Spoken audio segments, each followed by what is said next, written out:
আজ শেয়ার করছি আমার চিনি ময়দা ছাড়া ব্রাউনির রেসিপিটা। তো এখানে গরম দুধের মধ্যে আমি খেজুরটা ভিজিয়ে রাখলাম, আর এদিকে চকলেট আর বাটারটাকেও মেল্ট করে নিয়েছি। ওদিকে আমার পেস্টটাও রেডি হয়ে গেছে খেজুরের। ডিমের মধ্যে ভ্যানিলা এসেন্স দিয়ে দিয়েছি, আর ওই খেজুরের পেস্টটা দিয়ে খুব ভালোভাবে বিট করে নেব।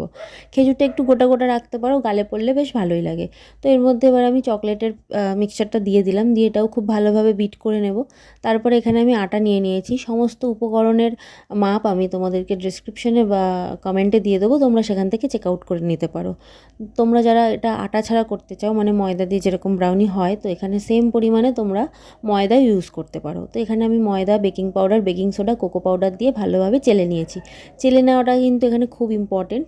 যদি লাম্পস থাকে না, তাহলে কিন্তু ব্রাউনিটা ঠিকঠাকভাবে ফুলবে না। ব্রাউনি এমনিও খুব একটা ফোলে না, কিন্তু এই যে একটা সফটনেস ব্যাপার আছে, ওইটা আসবে না। তো কেক বলো বা ব্রাউনি বলো, যাই বানাও না কেন, ড্রাই ইনগ্রিডিয়েন্টসটা কিন্তু চেলে নেবে। তো এটা এবার আমি একটু ডেকোরেশন করব। এটা ছিল আমার দাদার জন্মদিনের জন্য।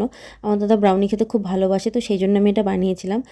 গার্নিশিং করে নিচ্ছি আমি মেল্টেড চকলেট আর ফেরারো রোচার দিয়ে। তো তোমরা তোমাদের পছন্দ মতো যে কোনো টপিংস দিতে পারো ওপরে। কাজ করতে করতে বলতে ভুলেই গেছি যে এই ব্রাউনিটা কিন্তু তোমরা ডায়াবেটিস পেশেন্টদেরও দিতে পারো, যেহেতু এর মধ্যে কোনো আমি চিনি দিইনি। তোমরা ভিডিওতে নিশ্চয়ই দেখেছো। ব্রাউনিতে মিষ্টিটা কিন্তু পুরোটাই ওই খেজুর থেকেই আসবে। খেজুরটা যদি তোমরা বাড়িয়ে কমিয়ে দাও, তাহলে মিষ্টির পরিমাণটাও বেড়ে কমে যাবে। সেম মাপে, মানে খেজুরের সেম মাপে তোমরা এখানে চিনি ইউজ করতে পারো, যারা চিনি দিয়ে বানাতে চাও।